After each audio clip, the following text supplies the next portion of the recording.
بسم اللہ الرحمن الرحیم۔ السلام علیکم،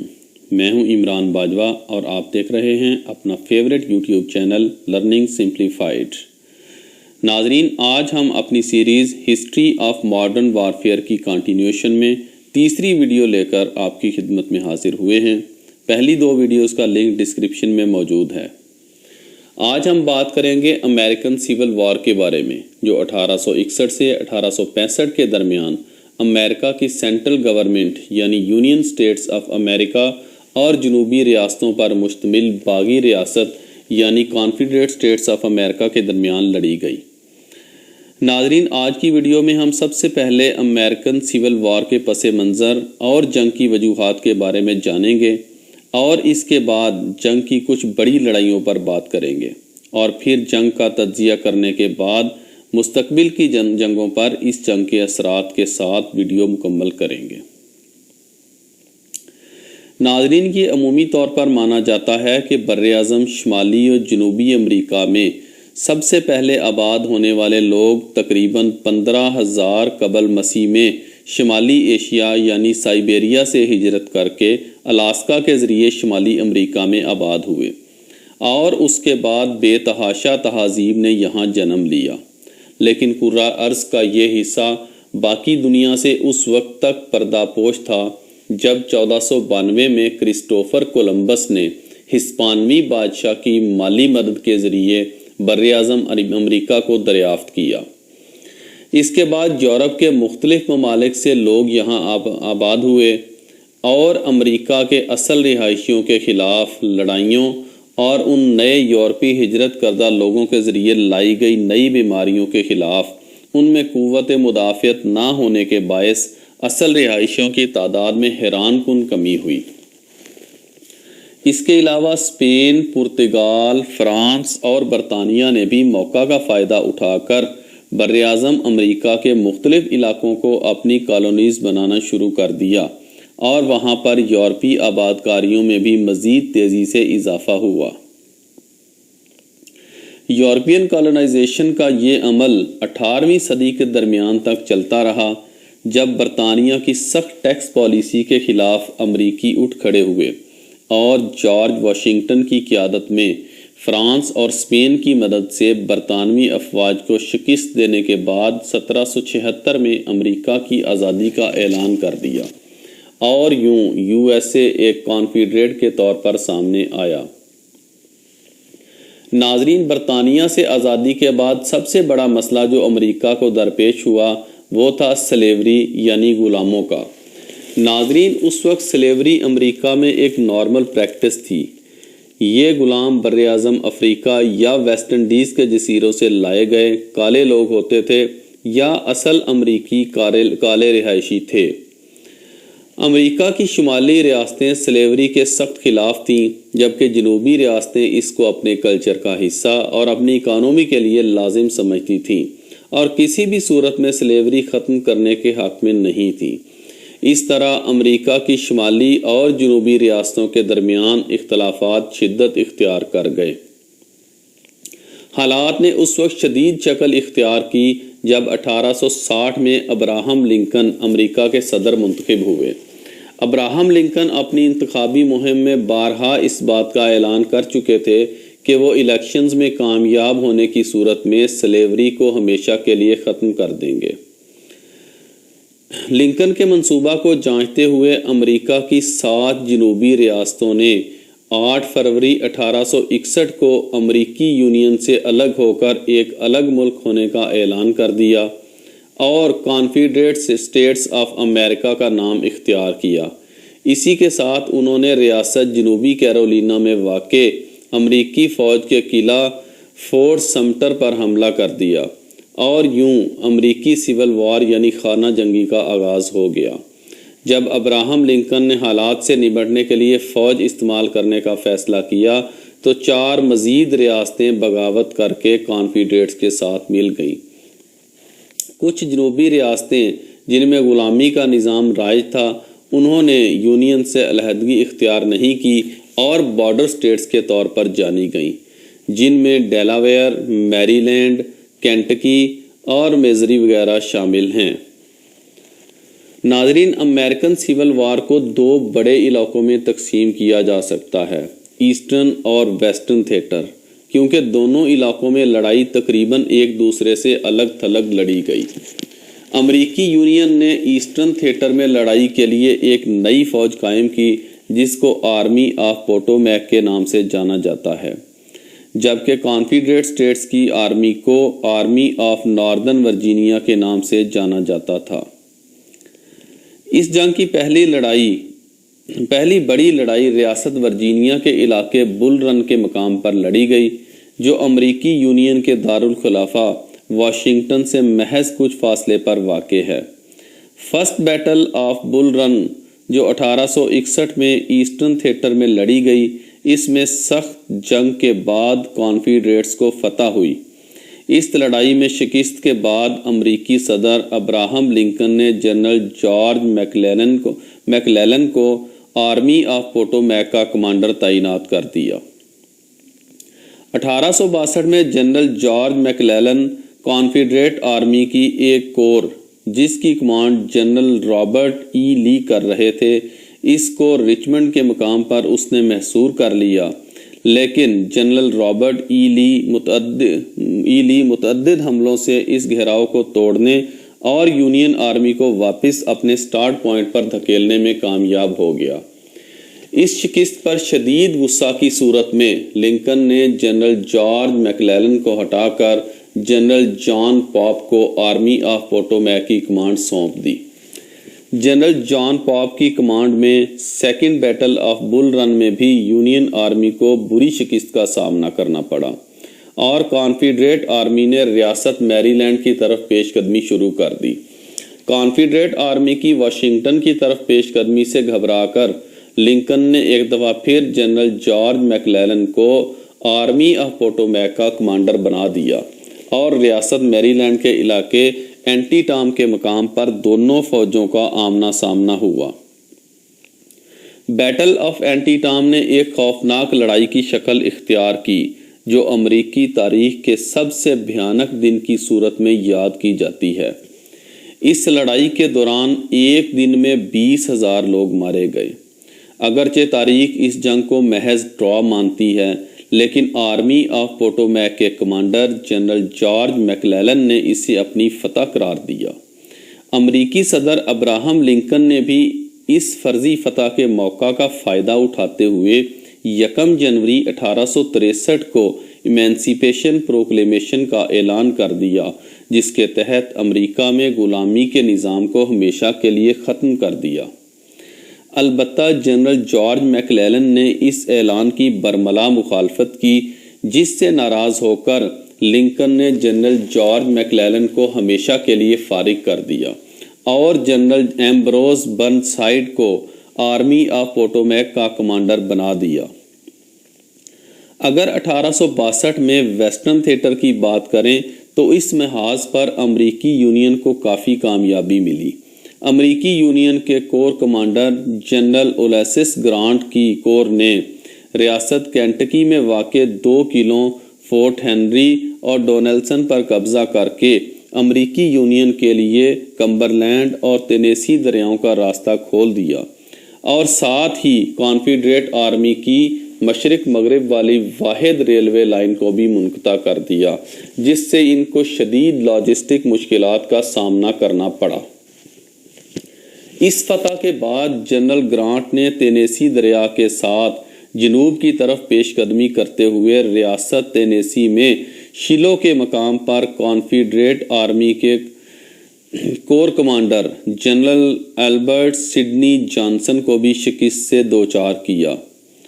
اپنی فتوحات کا سلسلہ جاری رکھتے ہوئے جولائی 1863 میں جنرل گرانٹ نے مسیسیپی دریا کے ساتھ جنوب کی طرف پیش قدمی کرتے ہوئے ریاست مسیسیپی میں مسیسیپی دریا کے کنارے واقع شہر وکسبرگ کا محاصرہ کر لیا،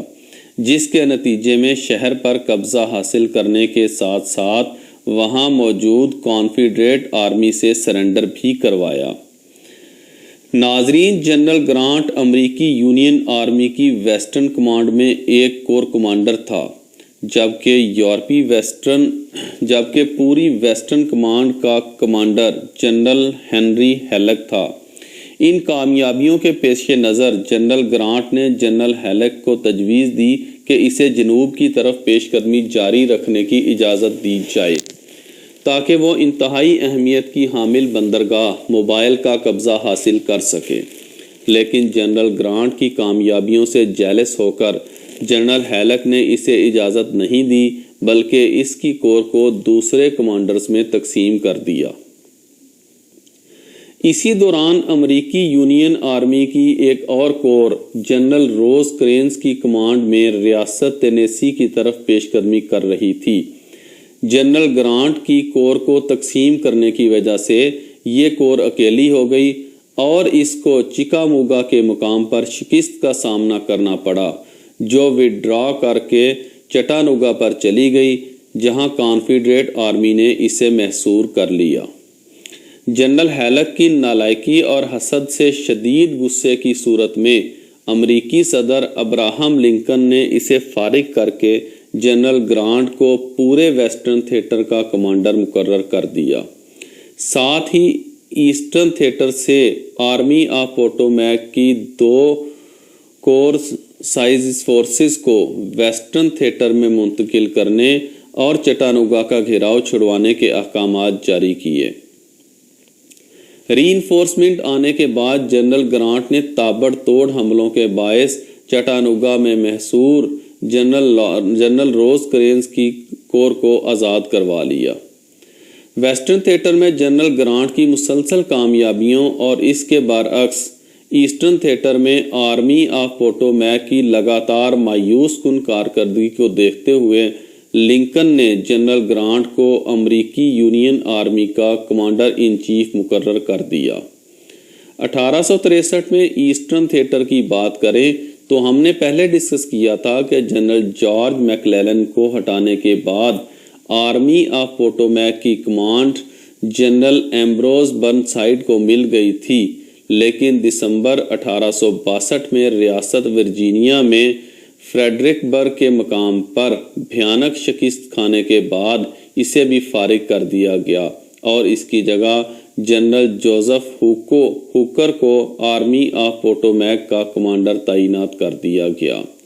لیکن آرمی آف پوٹومیک کی بدترین روایات کو برقرار رکھتے ہوئے ریاست ورجینیا میں چانسلر ولا کے مقام پر شکست کھانے کے بعد اسے بھی ہٹا دیا گیا اور جنرل جارج میڈ کو آرمی آف پوٹومیک کا کمانڈر بنا دیا گیا۔ چانسلر ولا میں فتح کے بعد کانفیڈریٹ آرمی نے فیصلہ کیا کہ وہ ریاست شمالی ورجینیا میں پینسلوینیا کی طرف پیش قدمی جاری رکھیں گے۔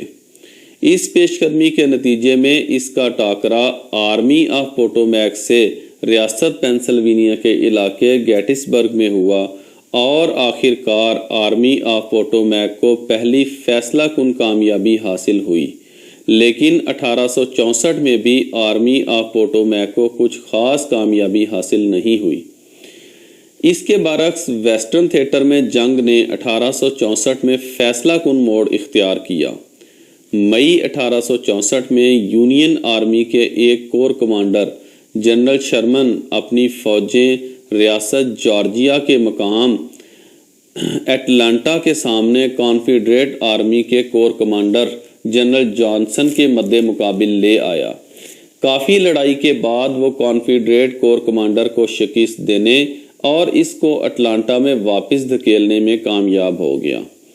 اس شکست کے نتیجے میں جنرل جانسن کو ہٹا کر اس کی جگہ جنرل جان بیل ہڈ کو کور کمانڈر مقرر کیا گیا، لیکن جنرل شرمن نے اسے بھی اٹلانٹا چھوڑنے پر مجبور کر دیا۔ جنرل شرمن کی یہ کامیابی ابراہم لنکن کے دوبارہ امریکہ کے صدر بننے میں بہت مددگار ثابت ہوئی۔ اٹلانٹا میں شکست کے بعد کانفیڈریٹ جنرل ہڈ نے شمال کی طرف پیش قدمی کا فیصلہ کیا۔ اس پیش قدمی کا مقصد جنرل شرمن کی فوج کی سپلائی کاٹنا تھا، جس کا راستہ ٹینیسی ریاست سے ہو کر گزرتا تھا۔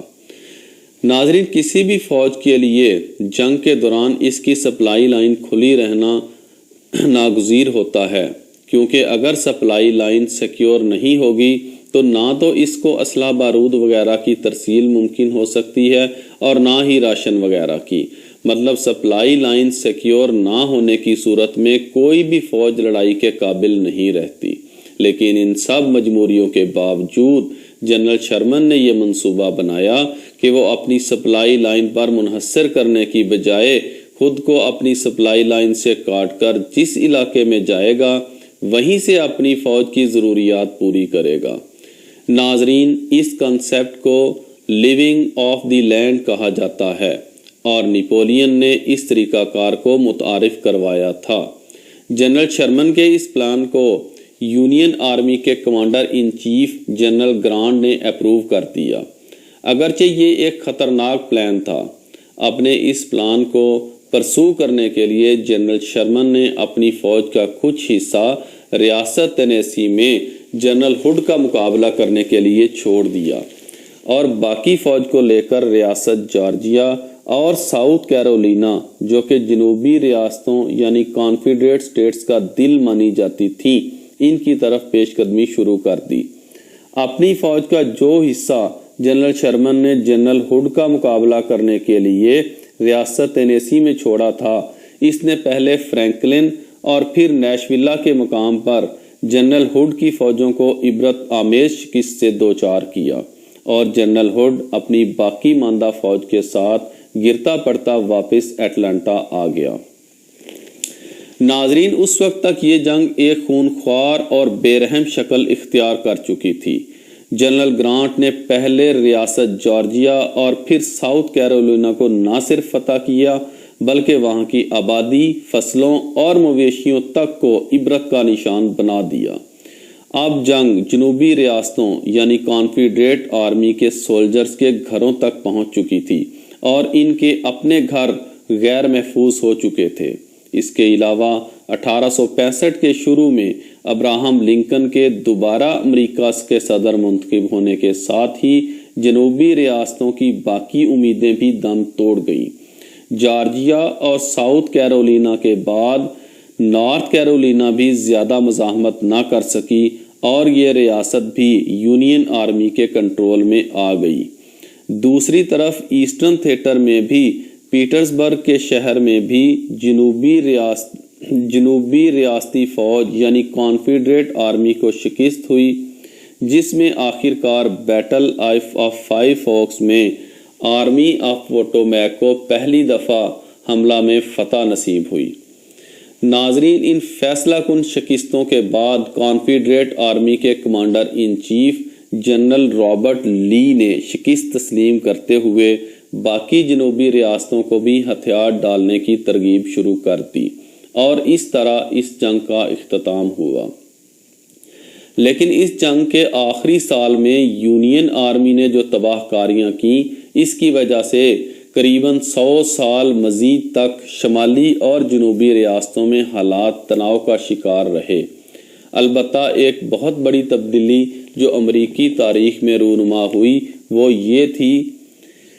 کہ اس جنگ کے نتیجے میں امریکی لوگ امریکہ کو ایک ملک سمجھنا شروع ہو گئے جو پہلے مختلف ریاستوں کی شکل میں پہچانا جاتا تھا۔ اگر امریکن سیول وار کا تجزیہ کیا جائے تو چند نمایاں پہلو سامنے آتے ہیں جن کی وجہ سے شمالی ریاستوں کے اتحاد یعنی یونین سٹیٹس آف امریکہ کو جنوبی ریاستی اتحاد یعنی کانفیڈریٹ سٹیٹس آف امریکہ کے خلاف کامیابی ملی۔ سب سے پہلے اگر آبادی کی بات کریں تو شمالی ریاستوں کی آبادی قریباً 25 ملین اور جنوبی ریاستوں کی 9 ملین تھی اور اس میں سے بھی 3 ملین غلام تھے۔ زیادہ آبادی کا مطلب زیادہ افرادی قوت، زیادہ انڈسٹریاں اور ہتھیاروں کی پروڈکشن اور اس سے متعلق دیگر فوائد جن کا کلیئر ایج شمالی ریاستوں کو تھا۔ اس کے علاوہ انڈسٹریاں بھی شمالی ریاستوں میں جنوب کی نسبت بہت زیادہ تھی اور ریلوے کا نظام بھی شمالی ریاستوں ہی میں زیادہ تر پھیلا ہوا تھا۔ سینٹرل آرمی اور نیوی کا کنٹرول بھی شمالی ریاستی اتحاد کے پاس تھا اور بیوروکریسی بھی انہی کے کنٹرول میں تھی۔ ناظرین، یہ کہنا ناجائز نہ ہوگا کہ ریلوے کے وسیع نظام اور نیوی میں اسٹیم شپس نہ ہونے کی صورت میں شمالی ریاستوں کے تمام ایڈوانٹیجز بھی شاید ان کو یہ جنگ جیتنے میں کامیابی نہ دلا سکتے۔ اس کے علاوہ ایک بہت بڑا ایڈوانٹیج جو شمالی ریاستوں کو حاصل تھا وہ ابراہم لنکن کی صورت میں ایک نہایت قابل اور چالاک لیڈر کا ہونا تھا، جس نے خود کو ایک کامیاب جنگی حکمت عملی کا حامل کمانڈر بھی منوایا۔ ناظرین، جنوبی ریاستی اتحاد نے اس جنگ میں جو سب سے بڑی غلطی کی وہ یورپ سے روئی مطلب کاٹن کی ایکسپورٹ پر پابندی لگانا تھا۔ ان کی اس پابندی کا مقصد یورپی ممالک کو اس بات پر مجبور کرنا تھا کہ وہ اس جنگ میں جنوبی ریاستوں کا ساتھ دیں، لیکن اس کے برعکس یورپی ممالک نے اس جنگ میں شمالی ریاستوں کا ساتھ دیا اور جنوبی ریاستوں کو اپنی کاٹن کی ایکسپورٹ کی صورت میں اچھے خاصے زر مبادلہ سے بھی ہاتھ دھونا پڑا، جس سے وہ جنگ کے ہتھیار اور ساز و سامان خرید سکتے تھے۔ اس جنگ کے نتیجے میں تمام امریکی ریاستوں کا ایک ہونا 20ویں صدی کے لیے نہایت اہمیت کا حامل تھا۔ اس اتحاد کے نتیجے میں 20ویں صدی کی دو عظیم جنگوں یعنی جنگ عظیم اول اور جنگ عظیم دوئم میں امریکہ نے جرمنی کو شکست سے دوچار کیا۔ اگر یہ اتحاد ممکن نہ ہوتا تو امریکہ کبھی بھی ایک عظیم انڈسٹریل اور زرعی طاقت کی شکل میں نہ ابھر پاتا اور نہ ہی اتنی بڑی فوجی طاقت بن پاتا۔ ناظرین، امریکی سول جنگ تاریخ کی پہلی ماڈرن جنگ تھی جس میں آبادی کے تعاون اور انڈسٹریلائزیشن کی بدولت ایک بھرپور فوجی طاقت پیدا ہوئی جو ریل، روڈ اور اسٹیم شپس کی بدولت لانچ ہو سکی۔ اس جنگ کے نتیجے میں 6,25,000 سولجرز کی اموات ہوئی، جو ویتنام کی جنگ تک تمام امریکی جنگوں میں ہونے والی اموات سے بھی زیادہ ہے۔ اس جنگ نے اشارہ دیا کہ ٹیکنالوجی سے بھرپور مستقبل کا میدان جنگ بے شمار انسانی جانوں کا شکار کرے گا اور جدید ریاستوں کی انسانی اور صنعتی ذرائع کو متحرک کرنے کی صلاحیت اس بھیانک میدان جنگ کو لامحدود دورانیے تک جاری رکھ سکتی ہے۔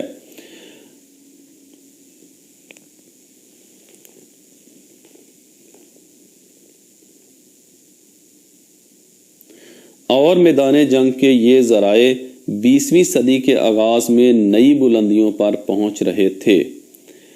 ناظرین، اسی کے ساتھ ہی آپ سے اجازت چاہوں گا۔ اپنا اور اپنے گھر والوں کا خیال رکھیے گا، لیکن کامنٹ سیکشن میں اس سوال کا جواب دینا نہ بھولیے گا۔